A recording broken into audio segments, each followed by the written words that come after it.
एक छोटे से गांव में रमेश नाम का एक मजदूर रहता था। उसका एक ही बेटा था, रोहन। रमेश रोज सुबह सुबह ईंट उठाता, मिट्टी ढोता और दिन भर मेहनत करता। कभी काम मिलता तो कभी खाली हाथ ही लौटना पड़ता, लेकिन एक चीज वो कभी नहीं छोड़ता था, अपने बेटे को पढ़ा लिखा बड़ा बनाने का सपना। हर दिन वो रोहन के लिए खुद टिफिन बनाता, कभी सूखी रोटी तो कभी पतली दाल। रोहन हंसकर कहता, पापा जब मैं बड़ा आदमी बनूंगा ना, आपको कभी काम नहीं करना पड़ेगा। रमेश बस मुस्कुरा देता, बस तू पढ़ता रह बेटा, यही मेरी अमीरी है। एक दिन स्कूल में रोहन की फीस भरनी थी, लेकिन रमेश के पास पैसे नहीं थे। अध्यापक ने कहा कि अगर कल तक फीस नहीं दी तो रोहन क्लास में नहीं बैठ सकेगा। रमेश पूरी रात गांव में काम ढूंढता रहा, लेकिन कहीं मजदूरी नहीं मिली।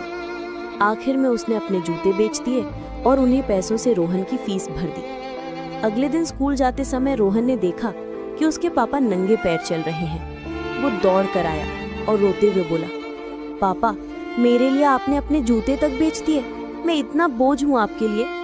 रमेश की आंखें भर आईं। उन्होंने बेटे को सीने से लगाते हुए कहा, तू बोझ नहीं है बेटा, तू मेरी उम्मीद है, तेरा भविष्य ही मेरा सहारा है। साल बीतते गए, रोहन ने कड़ी मेहनत की और एक बड़ा अफसर बन गया।